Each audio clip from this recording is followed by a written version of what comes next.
Hello, ladies and gentlemen. I invite you to listen to a story titled The Seventh Anniversary. My husband handed me divorce papers as an anniversary gift. Unexpectedly, I just chuckled. Tomorrow, I will give your entire family an even bigger surprise. The light from the crystal chandeliers of the city's most exclusive Michelin-starred restaurant cascaded down, creating shimmering halos on my pearl white silk slip dress.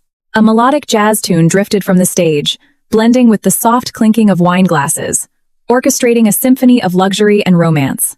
I sat across from Ryan, the man I had called my husband for the past 7 years. Today was our 7th wedding anniversary, a milestone I once thought would be etched in gold. I had booked this VIP private dining room a month in advance. I handpicked every dish, every bottle of wine, everything he loved most.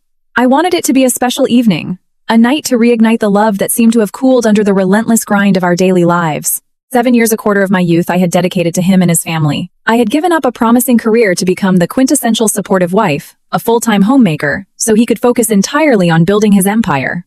Apex Holdings had grown from a scrappy little startup into a heavy hitter in the real estate development market, and Ryan, a guy who once had nothing to his name, had transformed into an all-powerful CEO, a paragon of success admired by many. I was proud of him and content in my quiet sacrifices. I always believed that behind his massive success was a significant portion of my unseen labor. "Drink up. You look beautiful tonight," Ryan said. His voice was warm and deep. His gaze? It was a look I hadn't seen in a very long time. My heart fluttered. Maybe I had been worrying for nothing. Maybe his love for me was still alive, just buried under corporate pressure. I smiled, raised my glass, and clinked it against his. "Thank you. Happy 7th anniversary." We enjoyed our dinner together, bathed in the smooth jazz. He told me about the company's grand expansion plans, the massive contracts about to be signed. I listened, nodding, occasionally pushing the best cuts of Wagyu steak onto his plate. Everything felt perfect, just like the early days of our romance.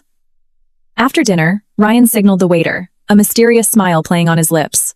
"I have a special gift for you for our anniversary." Anticipation flared in my chest. It had been a long time since he bought me a gift. He reached into his expensive crocodile leather briefcase and pulled out a box wrapped in elegant silver paper. I opened it with genuine excitement, but inside wasn't jewelry or a designer accessory, it was a gold-plated fountain pen. I was slightly taken aback but still smiled. "Thank you, honey. It's a beautiful pen. It's not just for looking at," Ryan said. The smile on his lips twisted into something unfamiliar. "It's for signing." With that, he reached into his briefcase again, pulled out a stack of crisp, letter-sized papers, and placed them squarely on the table in front of me. "Here is your real gift. Take a look." I picked up the papers with slightly trembling hands. The first line that caught my eye was printed in bold, undeniable letters: "Petition for dissolution of marriage." It felt like an invisible hand had crushed my heart. All the surrounding sounds faded away. The jazz music, the laughter, the chatter, it all vanished. All that remained was a ringing in my ears and the frantic pounding of my heart against my ribs. I flipped through the pages. They were ice cold. The letters danced mockingly before my eyes. A property settlement agreement. He had transferred all our joint assets, company stock, houses, cars into his sole name. I didn't even know when he managed to do it. I was allocated a pathetic lump sum alimony, barely enough to rent a studio apartment in a bad neighborhood, let alone survive. And on the very last page was his signature, decisive and cold, signed in different ink. He had prepared everything well in advance. I looked up at the man sitting across from me. The warm smile on his face was gone, replaced by a cold, arrogant expression I had never seen before. "Surprised, Kate?" he asked, his tone dripping with mockery, as if he were granting me the ultimate mercy. So, this was his anniversary gift. A perfectly executed play, a sweet stab in the back. 7 years of my youth, 7 years of sacrifice in exchange for this brazen betrayal. A sharp pain pierced my chest. But strangely enough, I didn't cry. Not a single tear fell. Perhaps when pain crosses a certain threshold, it metamorphoses into something entirely different. "Oh, I almost forgot to introduce you," Ryan continued, as if what had just happened wasn't cruel enough. "There's someone else. Her name is Chloe. She's the daughter of Victor Sterling, the chairman of Pinnacle Group, our biggest strategic partner. She's carrying my child, and I need to give her the status she deserves. You understand, right?" So that was it. He hadn't just betrayed me. He needed a self-righteous excuse to justify his despicable actions. I stared at him, at the man I had once loved with every fiber of my being. Now, in my eyes, he was nothing but a stranger, simultaneously pathetic and despicable. The agonizing pain in my chest slowly solidified into a cold, calculating fury. I laughed. A light, yet razor-sharp chuckle echoed in the quiet space. My smile made Ryan freeze. His smug expression flickered with a hint of confusion. Unexpected, I repeated, my voice steadying. There was not a trace of weakness left in it. Yes, this is indeed very unexpected. I accept your gift. I picked up the gold-plated pen he had just given me, uncapped it, and decisively signed my name on the divorce petition, right beneath his. Done. I pushed the papers back to him, but Ryan, I looked him dead in the eyes with a gaze he had never seen before, a look full of mystery and defiance. You should remember that you reap what you sow. You gave me such a surprising gift. I can't help but return the favor. I slowly stood up and smoothed out the folds of my dress. I'm a bit tired tonight, so I won't be keeping you company any longer.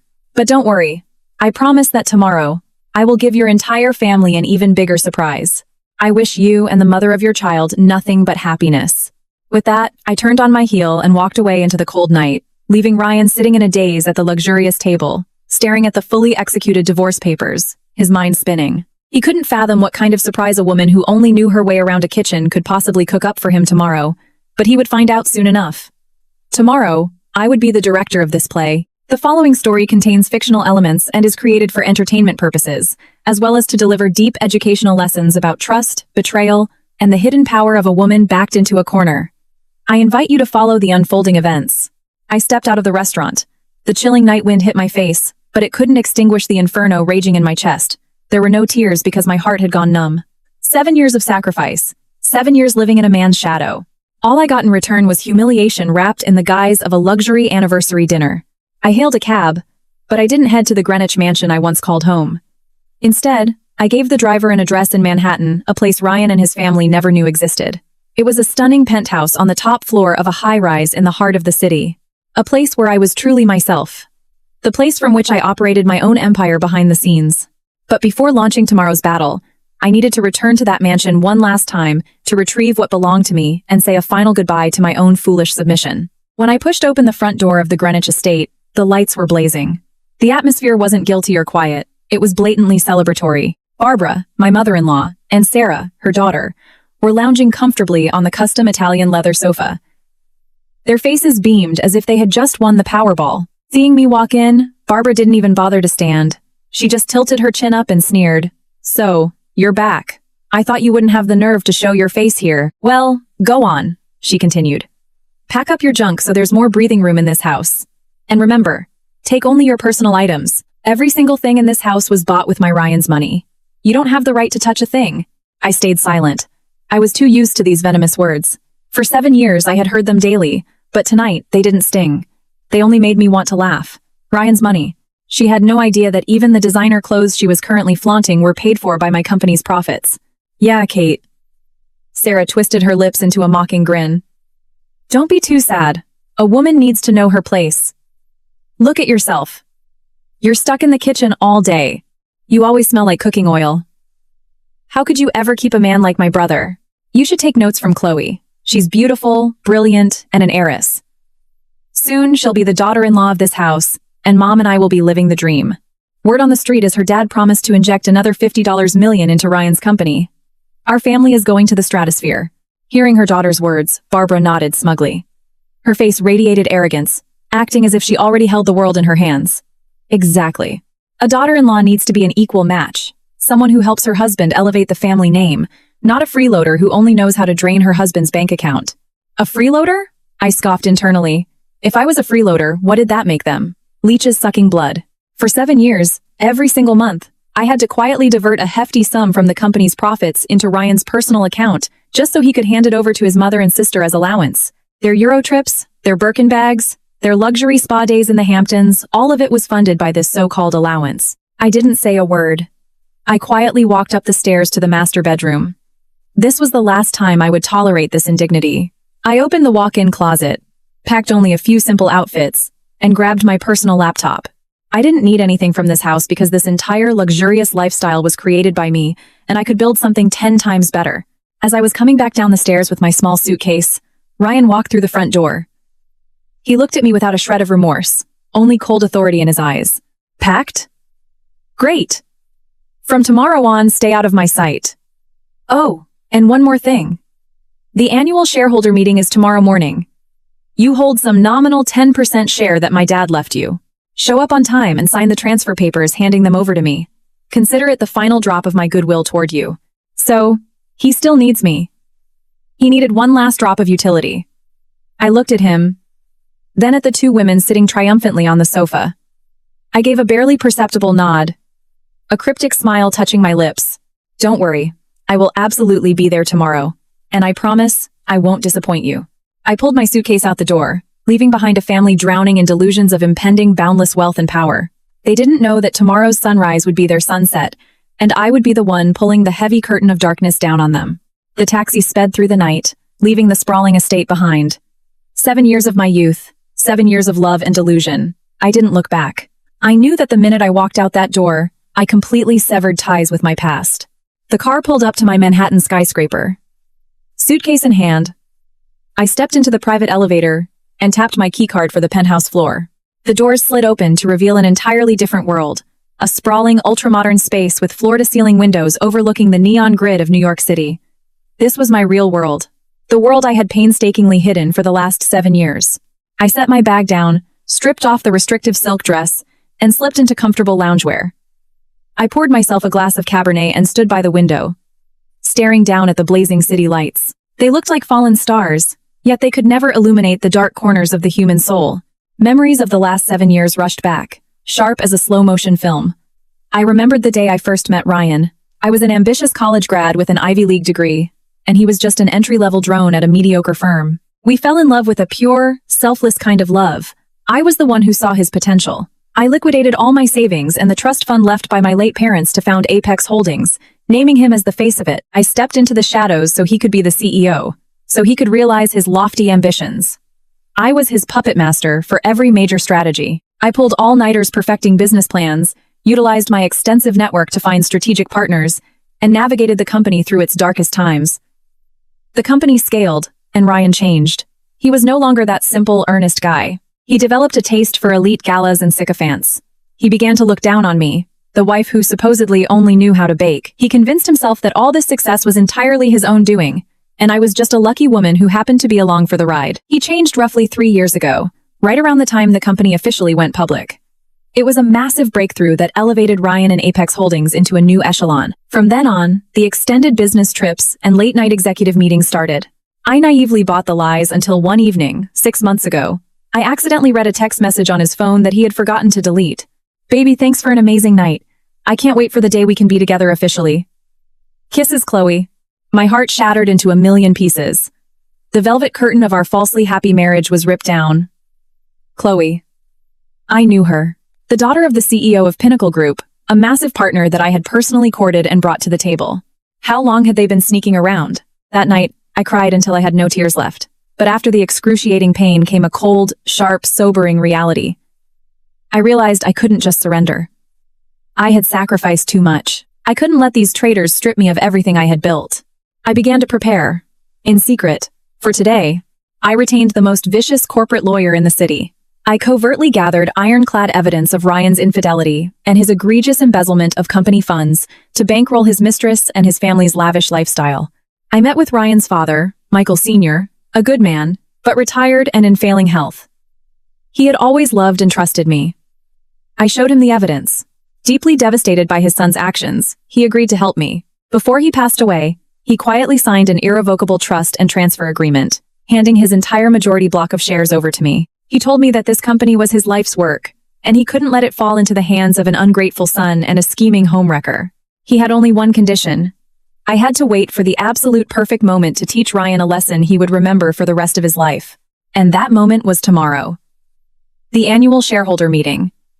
The day Ryan and his mistress thought they would seize it all. But they were dead wrong. They were nothing but marionettes in a play I had written. I took a sip of wine. Its dry, astringent taste coated my tongue, much like my marriage. But after the bitterness came the sweet finish of impending freedom. I picked up my phone and dialed Aaron, my most trusted executive assistant, and the only person who knew my true identity and plans. Hello, Aaron. Is everything ready for tomorrow? Yes, Madam Chairman. Everything is locked and loaded. We're just waiting for your signal. Excellent. Tomorrow, we show them who really runs this game. I hung up, staring out at the city that never sleeps. Tonight would be my final night of submission. Tomorrow's dawn would bring an entirely new world.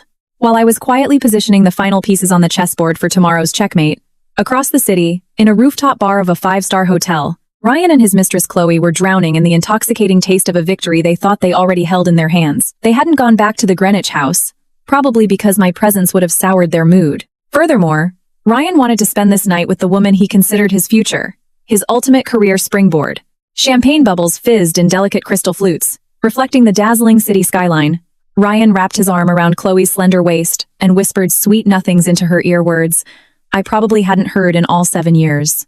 Baby, this day is finally here. I'm officially a free man. Now I can truly be with you, give you the title you deserve. Chloe leaned her head against Ryan's shoulder. Her long fingers with their bright red manicures traced the lapel of his jacket. Her voice was flirtatious, yet deeply calculating. I knew you could pull it off, babe. Did your old ball and chain finally sign the papers? She didn't cause a scene? I figured a clingy housewife like her would be sobbing on her knees, begging you not to leave, Ryan chuckled. His smile was bloated with self-satisfaction and disdain, the smile of a master discussing a lowly servant. Where would she get the guts? A woman who spends all day trapped in 4 walls and a kitchen. Where would she find the spine to throw a fit? I just threw her a pathetic little settlement, and she looked like she hit the jackpot.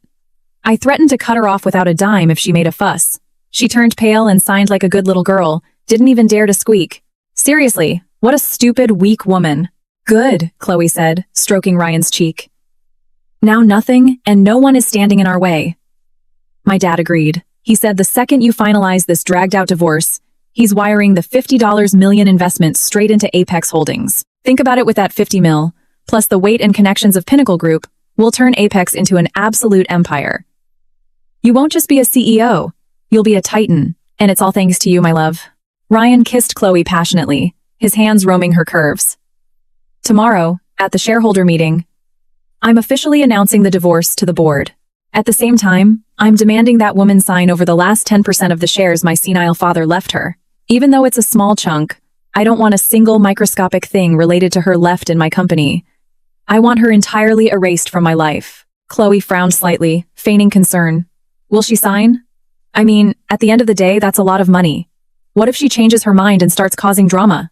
Ryan laughed again. The laugh of a man who believed he held the universe on a string. Don't worry, I talked to corporate counsel.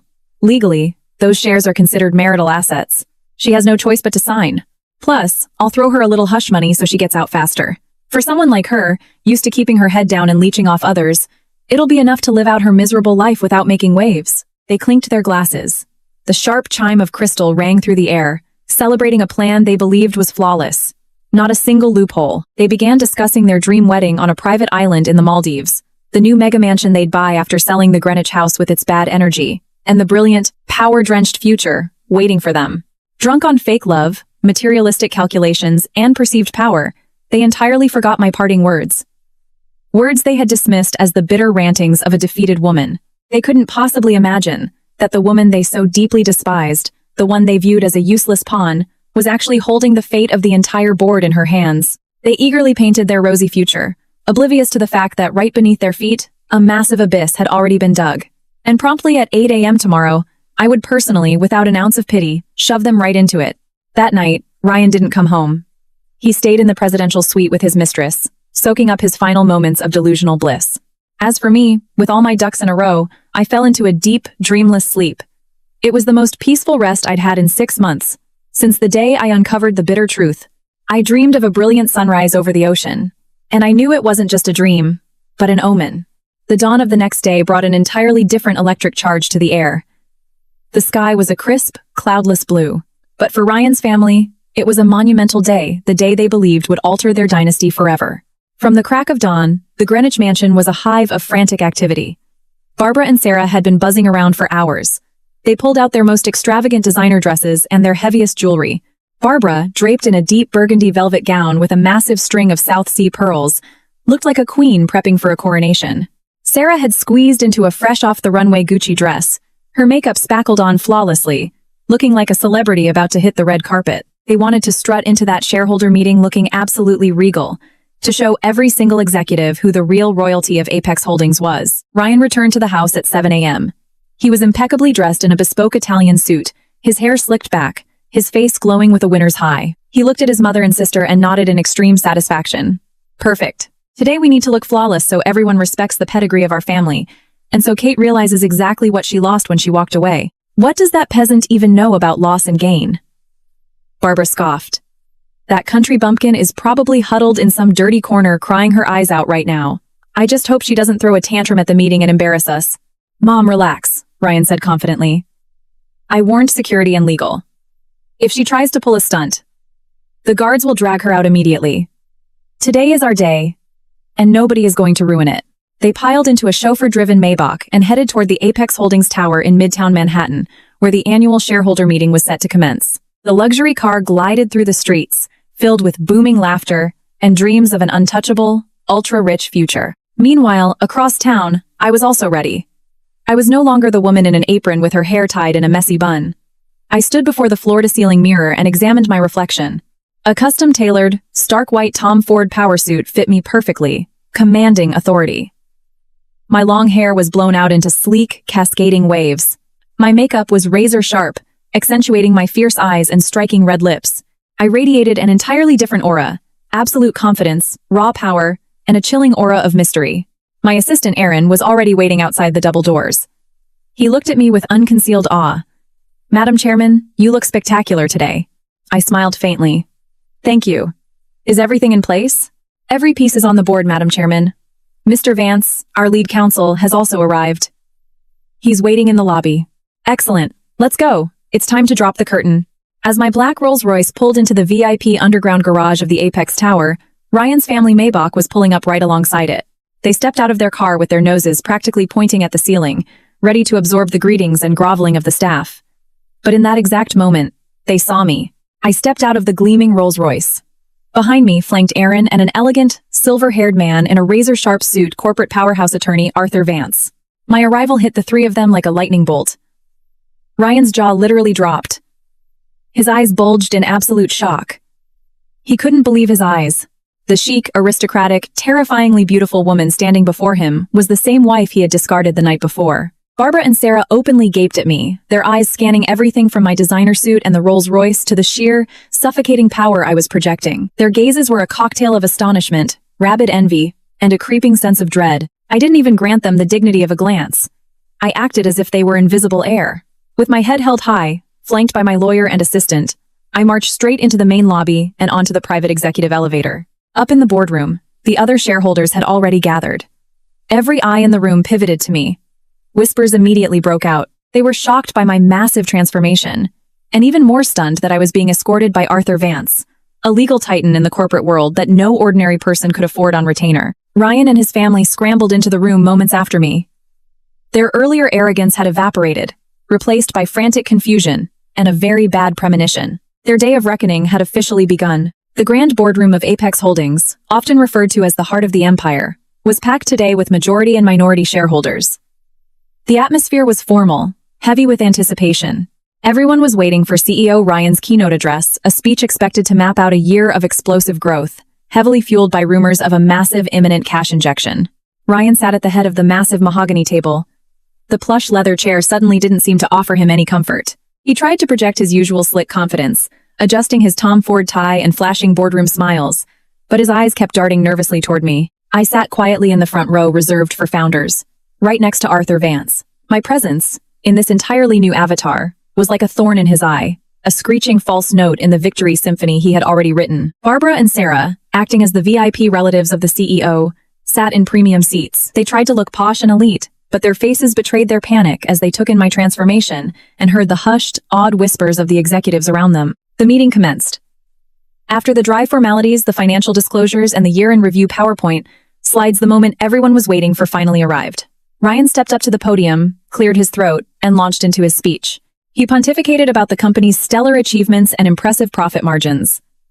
He painted a vibrant, aggressive roadmap for market dominance and hostile takeovers of competitors. He spoke eloquently, persuasively, perfectly playing the part of the visionary wonderkind the business press adored. But only I and a select few others knew that those beautiful charts and numbers were heavily fabricated. They were the result of aggressive accounting fraud, inflated profits, and wildly risky off-the-books liabilities designed to artificially inflate the stock and lure in investors. Wrapping up his flowery speech, Ryan paused dramatically. His gaze locked directly onto me. His tone shifted into something solemn and theatrical, like an actor hitting the climax of a soap opera. Ladies and gentlemen, before we move on to our aggressive expansion targets for the new fiscal year, I must make a personal, yet critical announcement that directly impacts our shareholder structure and the future of this firm. He looked around the room. Due to irreconcilable personal differences, my wife Kate and I have decided to dissolve our marriage. The boardroom erupted into surprised murmurs. All eyes snapped to me. Some looked curious, others sympathetic. Ryan put on a pained, stoic face, playing the victim of a tragic union. This was an incredibly difficult decision, but it is necessary so we can both find peace. Per our settlement, Kate has agreed to transfer the 10% of equity she currently holds directly to me, ensuring I can dedicate my undivided focus to scaling this company. I trust you will all respect our privacy during this transition. He spoke as if it was a done deal, as if I had already fully complied. He wanted to weaponize the peer pressure of the entire board to force me into accepting his fabricated reality. He was dead certain that a docile housewife like me wouldn't dare do anything but lower my head and submit. He miscalculated horribly. The second Ryan finished speaking, while the board was still buzzing, the heavy double oak doors of the boardroom swung violently open. A tall, imposing man with a stern face and an aura of absolute authority stormed in, flanked by an entourage of fixers and aides. It was Victor Sterling, chairman of Pinnacle Group, Chloe's father, and Apex's largest strategic partner. His sudden intrusion shocked the entire room, Ryan included. According to Ryan's script, Victor wasn't supposed to arrive until the very end of the meeting, after Ryan had consolidated absolute power, to ceremoniously announce the $50 million investment. Victor? Mr. Sterling? Why are you here so early? Ryan stammered, hurrying out from behind the podium to greet him. His face was a mask of shock and creeping panic. Victor didn't even look at Ryan. He completely ignored Ryan's extended hand, marched straight up to the podium, and aggressively snatched the microphone right out of Ryan's grasp. I apologize for interrupting your proceedings. Victor's booming voice echoed off the glass walls. I came here today as a strategic partner of Apex Holdings to announce an immediate and binding decision. Pinnacle Group is officially withdrawing our promised $50 million capital injection. We are cutting all ties with Apex Holdings. This decision is effective immediately. His words hit the boardroom like a tactical nuke. The executives gasped, reeling in shock. Ryan's face drained of all color, turning the shade of printer paper. He physically stumbled backward. Sir. Mr. Sterling, you're joking, right? Why? Why so suddenly? We had an ironclad agreement. If something is wrong, tell me. I'll fix it right now. Ryan panicked, his voice cracking, grasping at straws. Victor turned slowly to Ryan, glaring at him with pure, unadulterated disgust. An agreement? You have the audacity to speak to me about agreements? Do you think I'm some senile old fool you can easily con? You cooked the books, Ryan. You fabricated your EBITDA and inflated your revenue streams to defraud me and to defraud every single shareholder sitting in this room. Did you really think I wouldn't find out? No! No, that's a misunderstanding. Someone is trying to frame me. Who? Who fed you this garbage? Ryan screamed frantically. Victor didn't answer him. Instead, he turned to look directly at me. His eyes held a mixture of deep respect and a trace of guilt. The person who provided me with the irrefutable forensic evidence, the person who saved me from looking like a colossal fool, is Kate, another nuclear bomb. The entire boardroom stopped breathing. The collective gaze of 50 executives whipped from Ryan to me. Ryan stared at me in total disbelief, his face contorting with a mix of shock, rage, terror, and absolute bewilderment. You? What did you do? Why would you do this to me? To our company? I stood up slowly, smoothed my blazer, and walked calmly up to the front, standing shoulder to shoulder with Victor, face to face with Ryan. I looked him dead in the eyes, a cold, lethal smile curling my lips. Surprise, Ryan. And this is just the appetizer. You taught me a very valuable lesson. In business, there is no room for blind trust. Thank you for that lesson. My first unexpected gift had been opened. Ryan's perfectly constructed illusion began to show catastrophic, unfixable cracks, and I knew for a fact he wouldn't survive the avalanche that was about to follow. The boardroom, previously buzzing with whispers, fell into a graveyard silence following my declaration. Everyone held their breath, like an audience watching a high-stakes thriller, waiting to see how this brutal drama would unfold. Ryan, recovering from the sheer whiplash of his biggest investor exposing his fraud on live mic, seemed to scrape together the last dregs of his corporate survival instinct. He knew that if he folded now, he'd lose everything. He tried to force a smile. It was crooked, frantic, and pathetic. A misunderstanding. This is all a massive misunderstanding, ladies and gentlemen. He projected his voice, trying to override the tension. Perhaps my wife, Kate, blinded by grief and anger over our impending divorce, acted erratically and fed Mr. Play's sterling manipulated data. I swear to you all on my life, my hands are clean. We will resolve this private domestic dispute immediately. I apologize for the disruption. He was slick. In just a few sentences, he tried to spin the narrative entirely. He painted me as a hysterical, vindictive ex-wife willing to torpedo her husband's empire over a petty grudge. He leaned close to me and hissed, his voice dropping to a venomous whisper only audible near the podium. Are you insane, Kate? What do you get out of this? You're destroying the company with your own hands. Do you understand that if Pinnacle pulls out, Apex goes bankrupt? I simply looked at him. There was no anger in my eyes anymore, only clinical pity. He still naively believed this was his company. I let out a soft laugh, and the sound made him flinch. The company? Are you absolutely sure this is your company, Ryan? Without giving him a second to process, I turned to the shareholders. My voice rang out crisp, commanding, and crystal clear. Ladies and gentlemen, I know you are all incredibly confused, but I ask for just 5 minutes of your time to clarify the reality of this situation.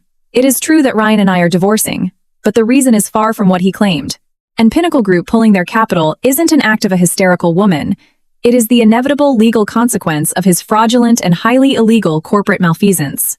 I gave a subtle nod to Arthur Vance, who had been standing by like a loaded gun. He stepped forward, clicked open his designer leather briefcase, and pulled out a thick, legal dossier stamped with heavy notary seals. Distinguished board members, Attorney Vance began, his voice a low, terrifying rumble of authority. I am here to execute a legally binding document of the highest order, one that directly dictates the true equity structure of Apex Holdings. He handed the file to the board secretary. The secretary, looking visibly shaken, quickly scanned the document and projected it onto the massive 4K screen behind the podium for the entire room to read. According to the corporate registry that you are all familiar with, Vance continued, pointing a laser pointer at the screen, Ryan currently sits as the majority shareholder with 41% of the voting stock. Kate holds 10%, left by the late founder, and the remaining 49% is distributed among you and institutional investors, correct? The executives nodded. That was the cap table everyone knew. It was the bedrock of Ryan's power for years. However, Vance's voice hardened, and a new document flashed onto the screen. Here is the truth that has been legally sealed until this exact moment. Displayed for everyone to see was an irrevocable trust and equity transfer agreement, executed 2 years ago. What sent a shockwave through the room was the signature and thumbprint at the bottom. Michael Sr., Ryan's late father and the original founder. The terms were aggressively clear. Before his death, the late chairman willingly and legally transferred his entire 41% stake not to his son Ryan, but to his daughter-in-law Kate. The document was notarized, legally bulletproof, but kept under seal per his dying wish. What? What is this? Ryan shrieked. His face went chalk white. He lunged toward the screen as if trying to physically tear it down. Impossible. It's a forgery. This is a fake. My father would never do this. I was his blood. Ryan, please maintain your composure and respect your late father, Vance said without a millimeter of sympathy. This is an ironclad legal document, authenticated by the highest state courts. If you wish to contest it, I'll gladly see you in federal court. The late chairman executed this because he recognized his son's blind greed and destructive lifestyle years ago. He was terrified his life's work would be driven into the ground. He trusted the brilliance, the strategic mind, and most importantly, the ethics of Kate, the woman who actually built this company alongside him from day one. He transferred the keys to the kingdom to the only person he knew could protect it. Vance's explanation swung down like an executioner's axe. It shattered Ryan's ego and authority into a million irreparable pieces. The room erupted, not in whispers this time, but in genuine shouts of shock. Math is math. Combining the 41% with the 10% I already held, I was the undisputed majority owner. I controlled 51% of Apex Holdings. I was the absolute dictator of the board. And Ryan, with his 0% equity, was nothing more than a W-2 employee, a hired gun sitting in a chair I owned. This brutal truth was infinitely more agonizing than losing an investor or a mistress. It completely vaporized the foundation of his fake reality. He staggered back, his knees giving out, collapsing into the chair behind him. He looked at me with eyes devoid of arrogance. All that was left was primal fear and absolute bewilderment. Why? Why did you hide this from me? Why now? He wheezed, his voice broken. Hide it from you? I smirked, stepping right into his personal space, looking down at him. Weren't you the one who always claimed you were the mastermind? The self-made genius? Didn't you always look down on me as a useless parasite? I just wanted to see how far you could really go without me quietly fixing your mistakes, without the strategies I spoon-fed you. And the results speak for themselves. You nearly bankrupted this company because of your bottomless greed and sheer stupidity. Suddenly Barbara, who had been sitting frozen in the VIP row, snapped out of her trance like a cornered wild animal. Her brain simply couldn't process this reality. Her golden boy, her ultimate pride, was just a glorified employee working for the very daughter-in-law she treated like human garbage. The humiliation triggered pure hysteria. She lunged forward, ignoring the security guards trying to hold her back, pointing a shaking, manicured finger at me. You witch! What kind of voodoo did you use on my father-in-law? You scheming, gold-digging whore! Give my son his company back! The boardroom descended into chaos at her unhinged outburst, but I stood completely unfazed. I knew the best act of this play, the one tailored specifically for her, was up next. Barbara's rage was like a grease fire. She abandoned any pretense of being a high society matriarch and rushed the podium, trying to physically claw at my Tom Ford suit. You venomous snake! We brought a viper into our home. I knew from day one you were trash. Our family is cursed for letting you in. Give back everything that belongs to my son, she screeched, using language so vile you'd only hear it in a dive bar at 3 a.m. Security guards rushed to restrain her, but she thrashed around like a feral cat. Her $500 blowout was ruined, hair flying in every direction, her expensive mascara smearing down her face. Ryan sat there, gray-faced, completely catatonic. He didn't even try to stop his mother. Maybe because he was in clinical shock. Or maybe, deep down, he hoped his mother's tantrum would somehow save him. Sarah ran up, yanking on her mother's arm and sobbing, playing the victim in this daytime soap opera. Mom, calm down! Mom, your blood pressure! Kate, how could you be so evil? My brother and my mother treated you like royalty. We gave you a life of luxury. How dare you steal the fruits of our family's labor? Treated me like royalty? I interrupted her with a smile so frigid it made both of them physically recoil. Are you sure your family treated me well? Or was it just scraps you tossed me, bought with my own damn money? I didn't bother arguing with them. Words were cheap. Instead, I turned to Aaron and gave him a subtle nod. Aaron was a machine. He instantly plugged his encrypted laptop into the boardroom's AV system. The giant screen, which had been displaying the fatal stock transfer, suddenly went black. The room went dead silent. Everyone stared at the screen, terrified of what nuke I was about to drop next. A few seconds later, a high-def video started playing. It wasn't a corporate presentation. It was security camera footage. Specifically, hidden micro-camera footage I had installed in the chief accountant's office months ago after I noticed massive bleeding in the operating budget. In the first clip, Barbara and Sarah were sitting across from Arthur Pendleton. The chief financial officer, a distant cousin Barbara, had aggressively pushed Ryan to hire. On screen, Barbara was flipping through a Vogue magazine, pointing at a handbag. Arthur, look at this gorgeous Birkin. Limited edition. I need you to cut me a check for $25,000 against Ryan's business development account this month. He's been entertaining clients nonstop, right?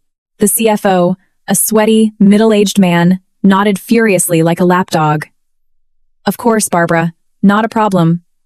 I'll code it under client retention. He quickly processed the wire, handed her a thick envelope of petty cash to hold her over, and she smiled greedily. The second video was even more damning. This time, it was Sarah, flanked by her trust fund friends. She strolled into the finance office, slammed a black Amex on the desk, and demanded, Arthur, my card declined. I need $50,000 wired to my personal account by noon. Me and the girls are booking a VIP cabana at Coachella. Arthur hesitated, looking nervous. Sarah. The company is under a strict spending freeze. Ryan specifically ordered a halt on non-essential expenditures. Sarah rolled her eyes and stomped her designer heel. If you don't do it, I'm calling my mom. Do you want her to tell my brother to fire your fat ass? My brother does whatever my mom says. It's just 50 grand, Arthur. Hide it in marketing or R&D or whatever you do. Arthur caved immediately, typing away to fund the little princess's desert rave. Clip after clip played, brutally exposing the mother-daughter duo colluding with the CFO to systematically siphon hundreds of thousands of dollars from the company's operational budget, masking it as Ryan's executive expenses. The total amount embezzled was staggering, running into the millions. It funded their Hamptons rentals, their shopping sprees, and their first-class flights. They treated a publicly traded company built on the sweat and equity of every shareholder in this room like their personal endless ATM, and they drained it gleefully, completely unaware they were starring in a documentary of their own federal crimes. When the final video faded to black, the silence in the room was suffocating. The executives' expressions morphed from shock to absolute, venomous disgust aimed squarely at the mother and daughter. Their grand illusion of being a noble, old money family, of being a mother sacrificing for her CEO son, was incinerated. They were exposed as nothing but common thieves. Barbara turned to stone. Her face was the color of a corpse. She wobbled on her heels, pointing a shaking finger at the screen, then at me, stammering incoherently. You set me up." Sarah had already collapsed onto the carpet, burying her face in her hands, sobbing uncontrollably from terror and shame. She wasn't an idiot. She knew that with this HD evidence, they weren't just humiliated, they were going to federal prison. "Ladies and gentlemen," I broke the silence, my voice slicing through the tension like a scalpel. "This is how my husband's family treated me well. And this is how they contributed to the growth of this firm. They turned this company into their personal piggy bank, embezzling the assets of every shareholder sitting at this table." I turned to Ryan. "And you, Ryan, the CEO. Did you know about this? Or did you know and deliberately look the other way, sanctioning this felony fraud, just so your mother and sister would stroke your ego and tell you what a wonderful boy you are?" Ryan looked at his mother and sister groveling on the floor, then up at me. His eyes were hollow, filled with despair and self-hatred. He couldn't deny it. Even if he didn't personally authorize the wires, his gross negligence and complicity as CEO was an unforgivable breach of fiduciary duty. The facade of the genius CEO was dead, and now it was time for the final actor in Ryan's tragicomedy to take the stage. While the boardroom was drowning in chaos and Ryan's family was being crucified by the collective glare of the board, the woman Ryan called his future Chloe finally reacted. She had been sitting in the back corner, trying to look detached from the escalating bloodbath. But Chloe wasn't stupid. She was a ruthless, pragmatic socialite. She realized very quickly that the luxury cruise ship named Apex Holdings she was trying to board was actually the Titanic, already snapped in half. And Captain Ryan wasn't a billionaire titan. He was a broke, powerless puppet whose strings had just been cut, and who was likely heading to a federal penitentiary. Her dream of being a billionaire CEO's wife, of ruling a corporate empire, went up in smoke in the span of 20 minutes. The only thing waiting for her now was a subpoena and a PR nightmare for being an accessory to a family of white-collar criminals. Her shock instantly transmuted into lethal rage and disgust. There was no way a Manhattan heiress was going down with this garbage scow. While Ryan was still glued to his chair, his head spinning, Chloe abruptly stood up. She marched to the front of the room, her Louboutin heels clicking like gunshots against the marble floor. She walked right up to Ryan, who looked up at her with pathetic, desperate eyes, praying for a lifeline. Smack! The sharp, wet sound of a brutal slap echoed across the boardroom. 5 bright red finger marks blossomed on Ryan's pale cheek. The room gasped again. The drama was violently pivoting, better than any HBO finale. "You are a fraud!" Chloe screamed, her voice shrill with fury. She jabbed a manicured acrylic nail directly into Ryan's face. "You told me you were the chairman. You told me you owned it all. You said you were a titan. You're nothing but a broke employee living off your wife's charity. You had the nerve to lie to my father? To use fake financials to steal his money? You are a pathetic, lying sociopath." Ryan clutched his stinging cheek. He was completely blindsided. He stammered, grabbing at her wrist. "Chloe, please, listen to me. It's not what you think. I can fix this. We can fix this together." "Fix this?" Chloe let out a venomous, barking laugh. "The FBI is going to be raiding this building in an hour, and you want to fix this? A puppet CEO who is about to be penniless. A family of literal thieves. Why the hell would I ever marry you? Do you think my family is stupid enough to attach our name to a sinking dumpster fire? You humiliated me." She violently ripped her arm away and turned to her father, Victor Sterling, who had been watching the slaughter with a face carved from granite. "Dad, I'm so sorry. I was an idiot to believe this con artist. I let his fake numbers blind me. Let's go. If I stay in this room for one more minute, I'm going to vomit." Then, Chloe pivoted toward the audience of executives and loudly proclaimed, legally distancing herself from the blast radius. "I, Chloe Sterling, declare right here and now that I have absolutely zero association with this man. Any business agreements he discussed with my father are dead. Pinnacle Group does not deal with felons." Without a single glance backward, Chloe grabbed her father's arm and stormed out of the boardroom. She discarded him with the exact same ruthless cruelty she had used when she helped blow up my marriage. Ryan sat frozen, the ultimate spectacle of failure. In the span of an hour, he was overthrown and exposed by the wife he discarded. And then he was slapped, humiliated, and dumped by the mistress he worshipped. Live in front of the most powerful people in the city. Love, career, money, reputation, everything he had built on a foundation of lies collapsed into dust. He stared vacantly at the double doors Chloe had just walked through, then slowly turned his head back to me. His eyes held hatred, but mostly a pathetic, broken helplessness. Watching him, I felt a deep appreciation for the universe's brutal sense of karma. Ryan repaid the woman who sacrificed everything for him with a knife in the back. In return, he got an even deeper, more humiliating knife in the chest from the woman he threw it all away for. A relationship built on lies and dollar signs is a house of cards. A single gust of truth will flatten it. After Victor and Chloe left, leaving total devastation in their wake, a heavy silence settled over the room again. The executives looked at Ryan and his family with unfiltered disdain and a hefty dose of schadenfreude. It was a spectacular implosion. But my surprises weren't over. I knew that to completely crush their greed and sever any delusion of a comeback, I had to salt the earth. I had to take away the very last thing they clung to. I stepped back up to the podium, tapped the microphone, and my calm, dictatorial voice commanded the room once more. Esteemed shareholders, I apologize for allowing this domestic trash to eat into our valuable time. We will resume the actual agenda shortly. I looked down at Ryan, still catatonic, then at Barbara and Sarah, cowering in a corner like beaten dogs. But first, I have a third and final surprise, I said, my tone dropping to sub-zero. This is a parting gift specifically for my former mother-in-law, who loved to call me a freeloader. I signaled Arthur Vance again. He opened his briefcase and pulled out a final dossier, even thicker than the rest. Mrs. Barbara, Attorney Vance said, stepping down from the podium and walking directly toward her. According to public records, your family currently resides at a $15 million estate at 9 Rosewood Lane in Greenwich, Connecticut. Is that correct? Barbara lifted her head.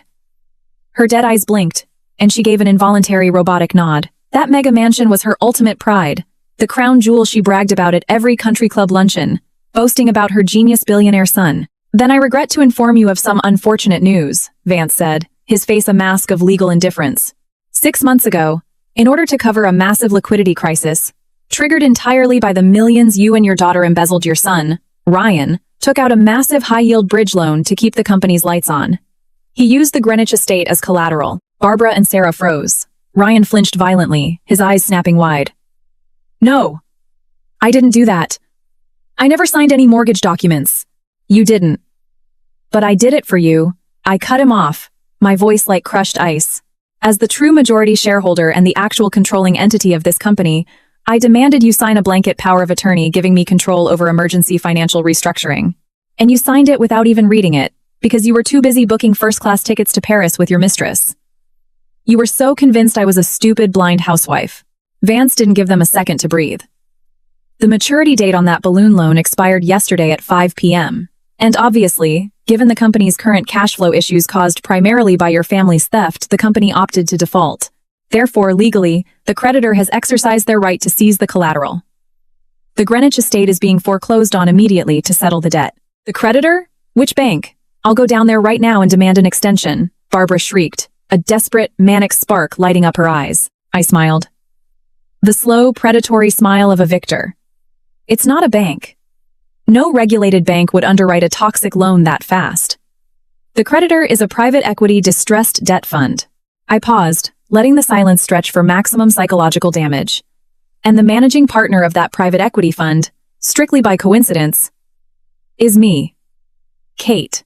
Boom. The final, apocalyptic bomb detonated. The entire family practically stopped breathing. They couldn't fathom that I had engineered a trap so brilliant and ruthless. Not only did I legally strip them of their corporate power and their stolen wealth, I had legally orchestrated the hostile takeover of the very roof over their heads. Therefore, I declared, swinging the executioner's blade down. At this exact moment, a team of federal marshals, along with my fund's asset managers, are parked in the driveway of that estate.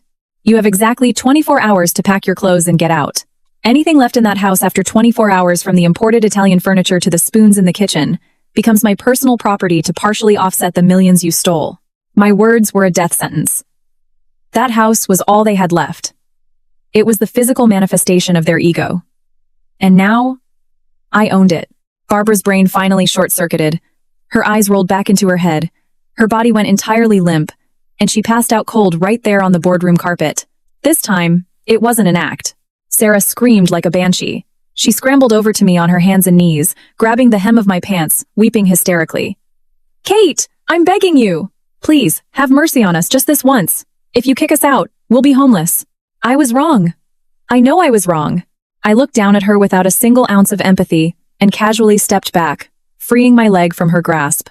"When you and your mother treated me like an unpaid maid, when you bled this company dry to buy concert tickets and purses, did you ever stop to think this day would come? This is the invoice for your greed and your stupidity. Go figure out your own housing."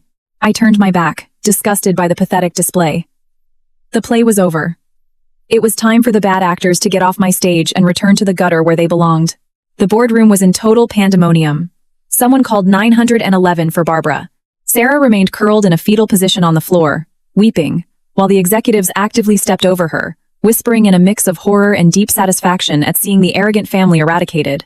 Ryan, absorbing the sheer magnitude of his destruction, finally snapped out of his catatonic state. He realized he had lost everything: the company, the money, the mistress, the mansion. Despair mutated into sheer animalistic terror. He realized the only human being on planet Earth who could save him from living in a cardboard box was me. He threw himself to the floor, crawling toward me, falling to his knees in front of 50 powerful executives. "Kate, I was wrong. God, I know I was wrong." He grabbed at my legs, tears streaming down his face. He looked unimaginably pathetic. "It's all my fault. I'm a monster. I'm a worthless husband. But please, give me one more chance. Let my family live. Whatever you want, I'll do it.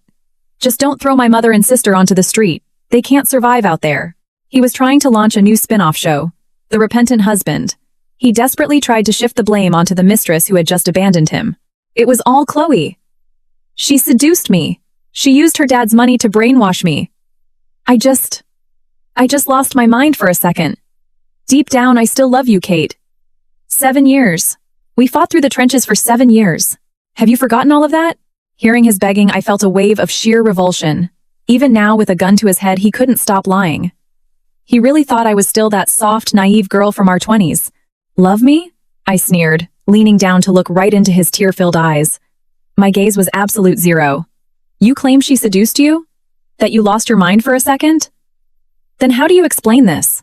I didn't need to say another word. Aaron was already on it. He fired up the projector one last time. This time, it wasn't embezzlement footage. It was a rapid-fire slideshow of high-res photos and video clips. Ryan and Chloe making out in a cabana in Street Barts. Ryan and Chloe drinking champagne on a balcony in Paris. The exact trips he swore were high-stakes investor meetings.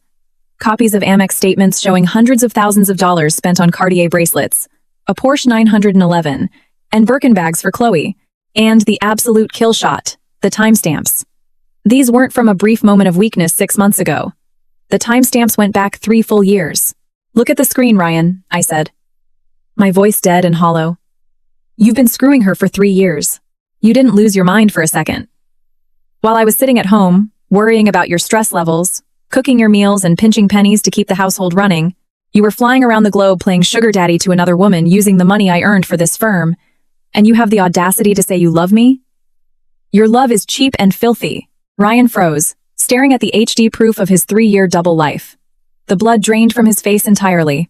His final pathetic act was completely dismantled. He had absolutely nothing left to say. No spin, no lies, no excuses. He just dropped his head, his shoulders shaking uncontrollably. The utter destruction of this family played out in high definition for everyone to see. The glittering facade of wealth and prestige was violently ripped away, leaving only the rotting core of greed, narcissism, and deceit.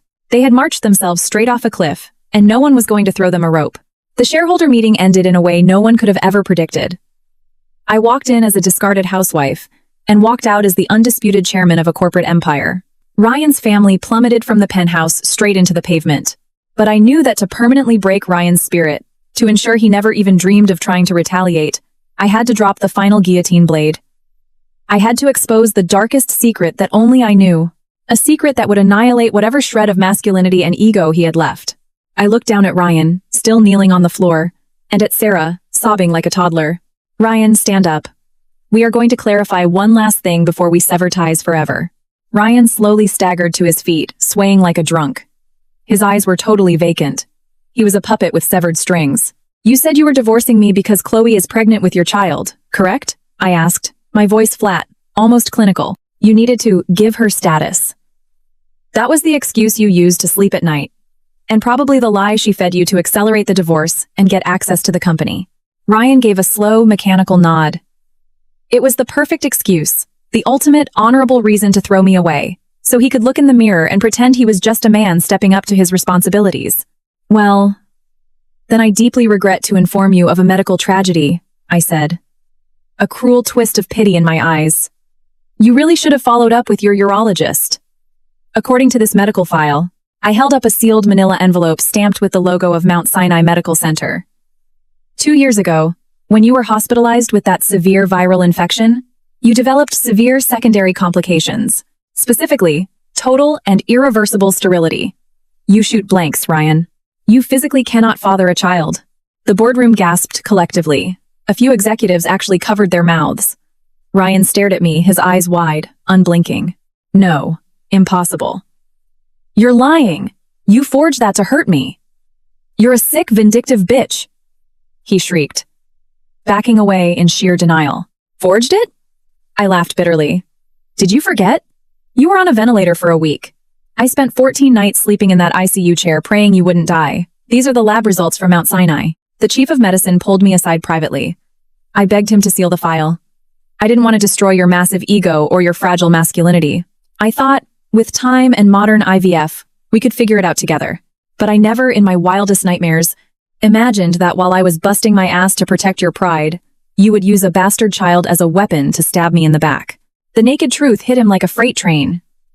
Ryan froze. He remembered the hospital stay. He remembered how weak he felt for months afterward. The math added up perfectly, but his brain violently rejected the reality. Then, whose baby is it?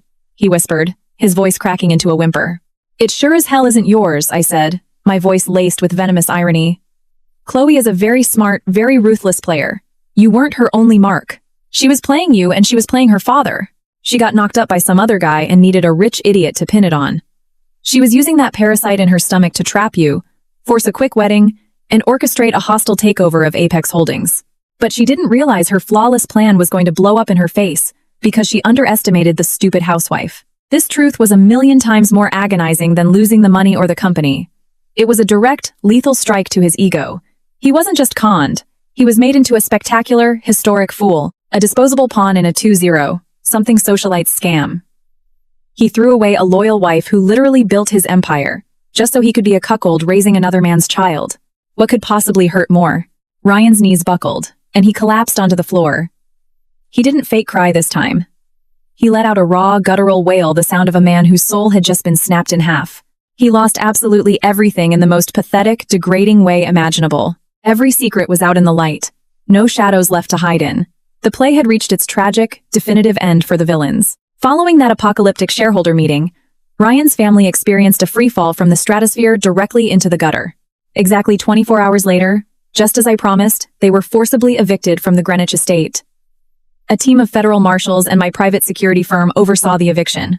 They were allowed to pack exactly 3 suitcases of generic clothing. Everything else, the bespoke furniture, the Rolexes, the Birkin bags, the art was seized and tagged for auction to recoup the embezzled funds. Overnight, they went from being elite socialites barking orders at maids to homeless vagrants standing on a sidewalk in Connecticut with rolling luggage.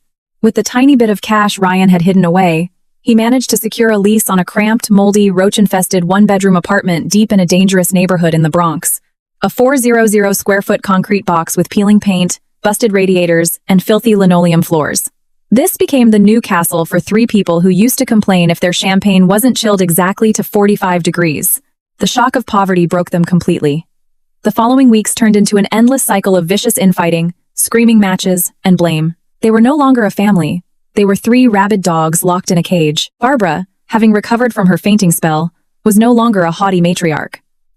She spent her days crying and screaming, blaming her kids. This is all your fault. You stupid idiot. Ryan, you let some tramp play you like a fiddle. And you, Sarah, you spoiled, useless brat. You blew all the money. You ruined our lives. Sarah, stripped of her designer armor and trust fund, snapped back viciously. Who are you blaming? Weren't you the greediest one of all? Weren't you the one whispering in Ryan's ear to dump Kate for the billionaire's daughter? You bled the company dry.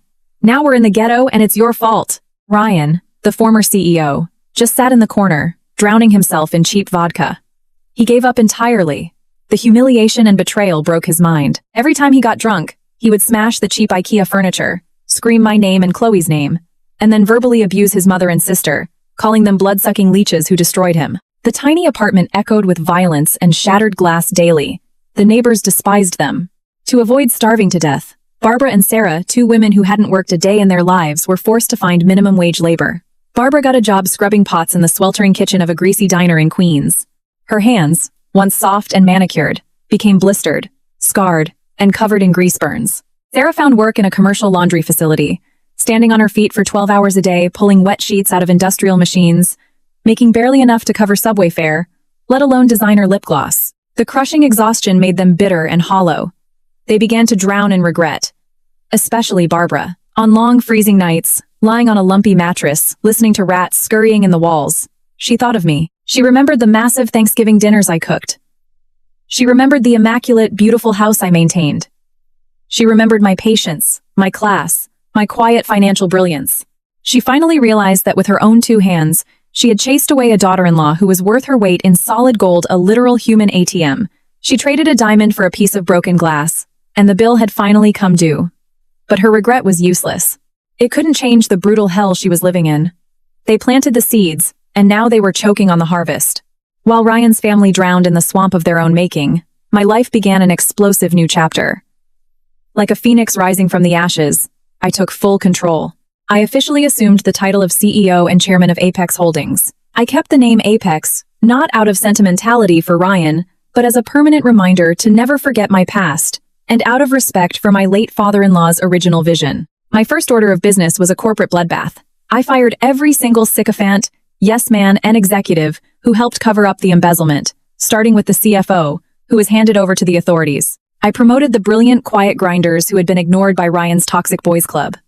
Aaron, my fiercely loyal assistant, was promoted to Chief Operating Officer, becoming my right hand. Under my command, Apex Holdings experienced a massive renaissance. I killed the fraudulent projects and wiped the toxic debt off the books. I pivoted the company to focus on sustainable, high-yield developments, rebuilding our reputation on Wall Street. Victor Sterling, seeing my ruthless efficiency and ethical cleanup, didn't just reconsider pulling his money, he doubled down. Pinnacle Group invested heavily, becoming our strongest strategic partner. He publicly stated he only trusted a leader who possessed both apex intelligence and a moral compass. The company stabilized and skyrocketed. I became a titan in the Manhattan business world, a young, brilliant, terrifyingly competent female CEO. Forbes and the Wall Street Journal wrote features on me. My story became a legend, an inspiration to women across the country. I was no longer a shadow. I was the sun. I bought a stunning new penthouse overlooking Central Park, designed exactly how I wanted it. I traveled, I mentored, I lived fiercely. I learned that a woman's power is never derived from a man. True happiness comes from absolute independence, self-worth, and a titanium spine. Meanwhile, Ryan's tragedy hit its final act. After being evicted, his alcoholism cost him his meager construction job. He ran out of money entirely. To make matters worse, violent loan sharks came looking for a massive underground gambling debt he had kept hidden from me. With no money to pay, they beat him into a coma and left him in an alley. When he woke up, he was permanently hobbled. The former master of the universe was now a broken, filthy day laborer. Karma is a slow train, but it never misses its stop. But the universe wasn't done with him.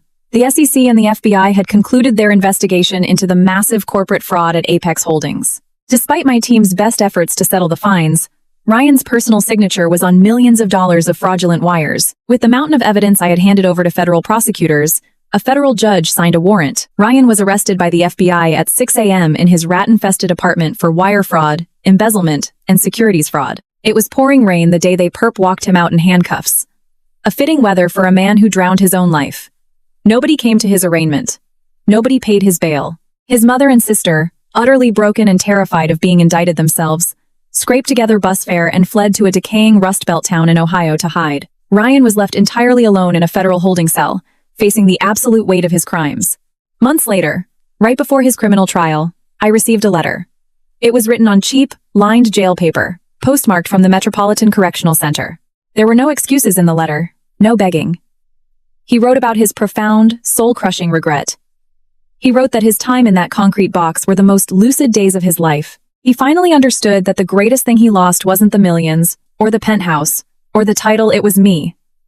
He didn't ask for forgiveness, because he knew he didn't deserve it. He only asked for one final favor, a 5-minute visit before he was shipped off to federal prison. I debated it. Part of me wanted to let him rot, but another part of me needed to close the loop. I needed to bury this ghost once and for all. I took a black car to the federal lockup. We sat across from each other in the visitation room, separated by thick, bulletproof plexiglass. Ryan looked like a skeleton. He had aged 20 years. His hair was thinning and entirely gray. His eyes, once arrogant and sharp, were sunken pits of despair. He picked up the phone. "Thank you for coming," he rasped, his voice sounding like dry leaves. We barely spoke. There was nothing left to say. The anger, the love, the hate. It had all evaporated into the sterile prison air. Before the guard tapped the glass to signal time was up, I slid a manila folder through the slot under the glass. "These are the final divorce decrees," I said, my voice perfectly calm. "Drafted by my lawyers this time. I've already signed." "Sign them, Ryan. Free both of us." Ryan took the papers with a trembling hand. His bony finger traced my signature. He looked up at me, and a single, agonizing tear rolled down his gaunt cheek. "I'm sorry, and thank you for everything." Those were the last words he ever spoke to me. I stood up and walked out. I didn't look back a single time. When I walked out the heavy steel doors of the prison, the bright, warm afternoon sun washed over me. I took a deep breath, filling my lungs with the scent of absolute freedom and new beginnings. The past was dead and buried behind those concrete walls. My future was a wide, limitless blue sky. Years later, Ryan was released from federal prison early for good behavior. He didn't return to New York. Rumor had it he moved to a desolate logging town in the Pacific Northwest, living quietly as a manual laborer, a ghost of a man. Barbara and Sarah never recovered. They lived out their days in a dilapidated trailer park in Ohio, bitter, isolated, and forgotten by the world. It was the only ending they deserved. As for me, I built a beautiful new life. Aaron, my fiercely loyal COO who stood by my side through the corporate war, eventually became my husband. Our love wasn't a flashy, toxic spectacle. It was a partnership forged in fire, built on absolute trust, mutual respect, and shared ambition. Together, we scaled Apex Holdings into a global powerhouse. We built a warm, loving home with 2 brilliant, beautiful children. My revenge story ended, but my life story was just hitting its stride. I learned the most expensive lesson a woman can learn. A woman's true value isn't measured by how much she sacrifices for a man. It is measured by how fiercely she rises from the ashes, how ruthlessly she cuts out the cancer in her life, and how brilliantly she builds her own kingdom.